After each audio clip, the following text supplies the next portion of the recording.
Bismillahirrahmanirrahim and Assalamualaikum. Hi everyone.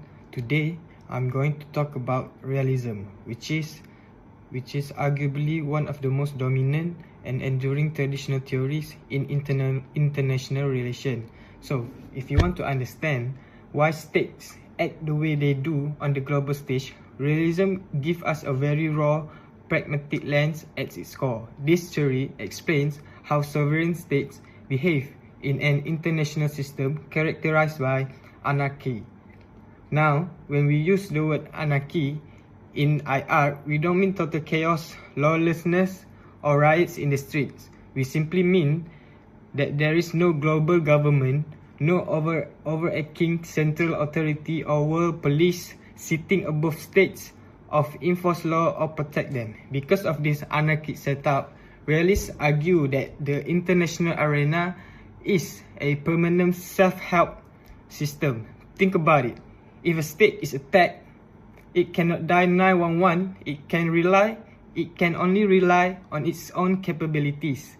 Therefore, the primary goals of any state inherently become power, security, and survival. In this worldview, states are viewed as rational unitary actors rather than operating purely out of national self-interest, altruism, or morality.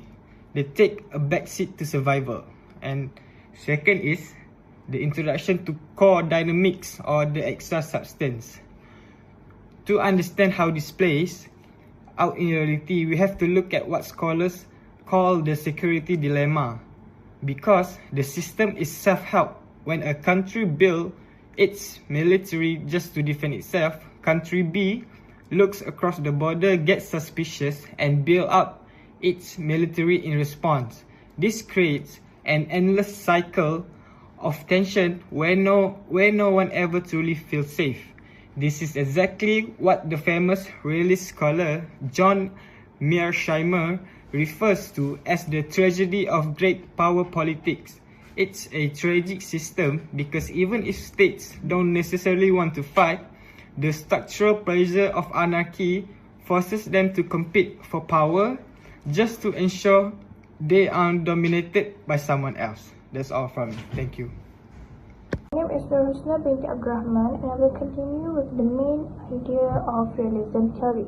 So firstly, realism argues that states are the main actors in international relations, which means the countries are the most important players because they have control over their own decision and territory.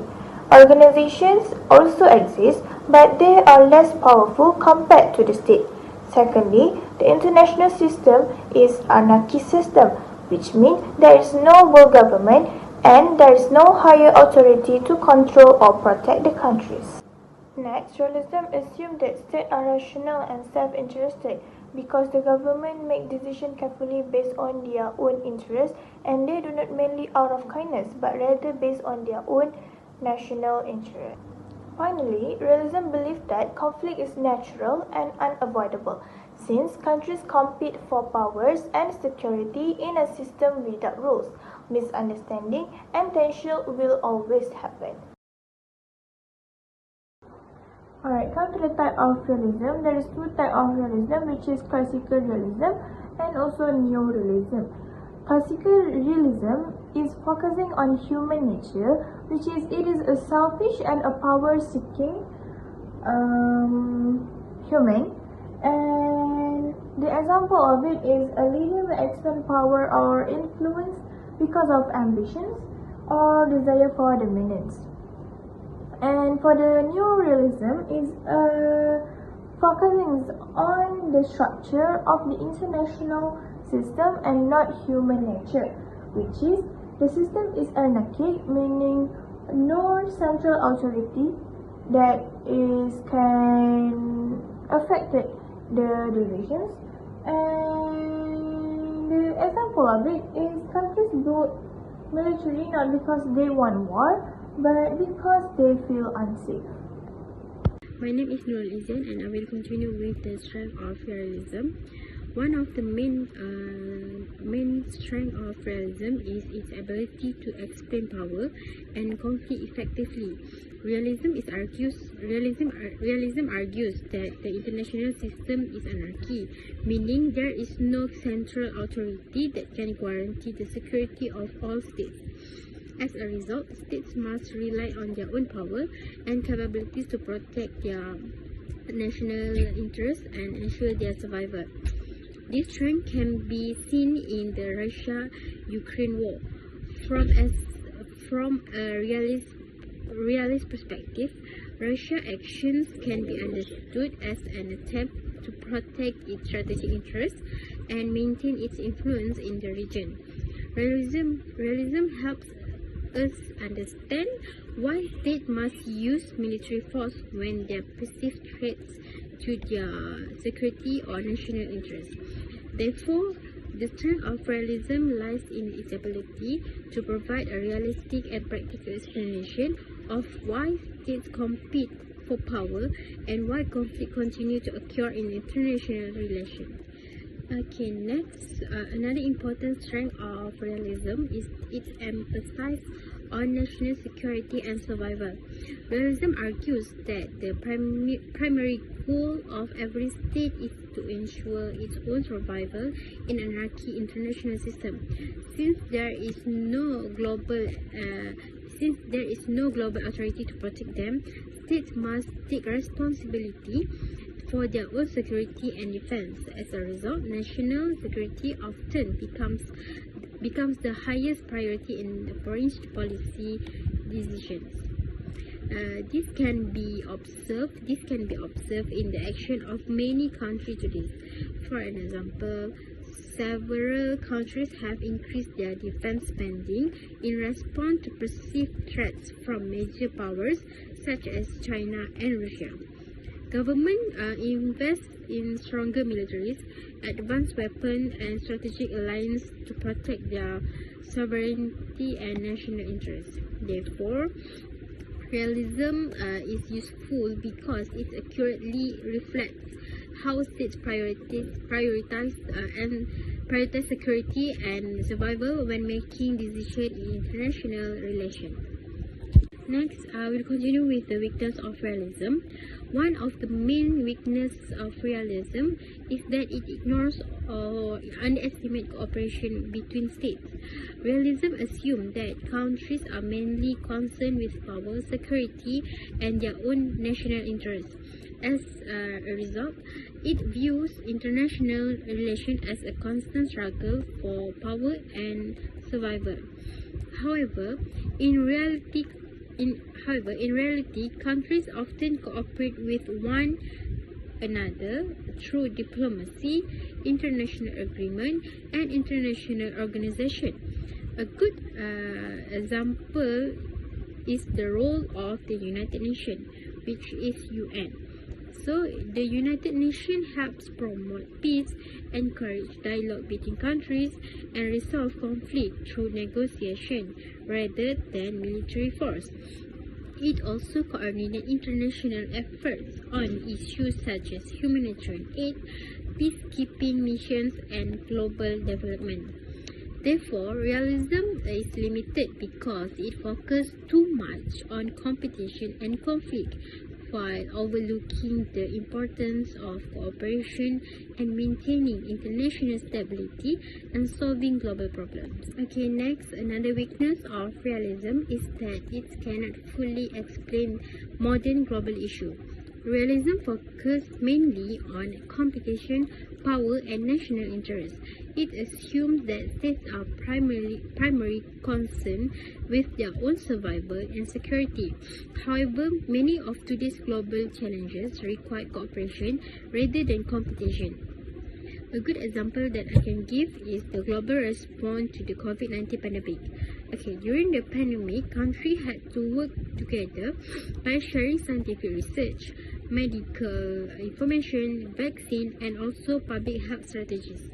International organizations and government collaborate to control the spread of the virus and protect public health. This demonstrates that cooperation is often necessary to address global problems that affect multiple countries. Therefore, realism is limited in explaining modern issues such as pandemic, climate change, and global health crisis because these challenges require collective action and international cooperation rather than competition for power. Next, let's talk about the impacts. First, the conflict has negatively affected the global economy. Since Russia is the major exporter of oil and natural gas, disruptions in supply caused energy price to increase worldwide. At the same time, food prices also rose because Russia and Ukraine are important exporters of wheat and other agricultural products. As a result, many countries experience inflation, higher living costs, and slower economic growth. Second is the conflict created a major challenges in the energy sector. Many European countries depend on Russian oil and gas before the war. When supplies were disrupted, energy prices increased significantly. In response, governments searched for alternative energy sources and invested more in renewable energy such as solar and wind power. This accelerated the transition towards energy and independence. Next is impact on food security. The conflict has threatened global food security. The disruption of agricultural exports reduced the supply of wheat, corn, and fertilizers in international markets. This caused food prices to rise, especially in developing countries that rely on imported food. As a result, many vulnerable populations face a greater risk of hunger and poverty. Finally, the conflict has affected global security. NATO strengthened its military presence, while many countries increased their defense spending. The conflict also raised concerns about regional instability and cyber attacks, targeting governments and critical infrastructures. Therefore, security has become a major priority for many nations. In conclusion, the Russia and Ukraine conflicts has had significant impacts on the world economy, energy sector, and food security and global security. It in fact continues to influence countries around the world, showing how a regional conflict can create a global consequences.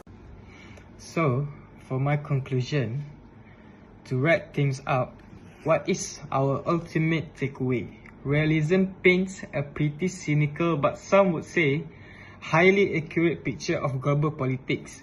It reminds us that as long as the international system remains anarchic, the driving forces for any country will always be power and national interest. Because every state is looking out for number one, conflict isn't seen as an anomaly or a temporary glitch. It's seen as natural and something that couldn't be avoided, part of global politics. Now, of course, realism has its fair share of weaknesses.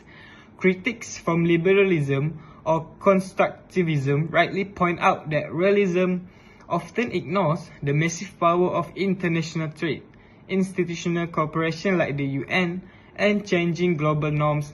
But despite these blind spots, realism remains incredibly realistic. Okay, for the question which is why is realism considered limited in explaining global issue like COVID-19? So I will answer the question.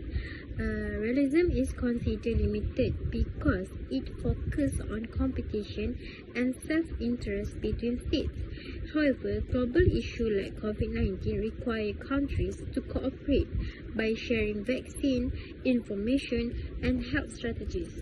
This shows that realism cannot fully explain situations where cooperation is more important than competition. So that's the answer for the question. Thank you. For this question, realists argues that states cooperate only when cooperation serves their national interests.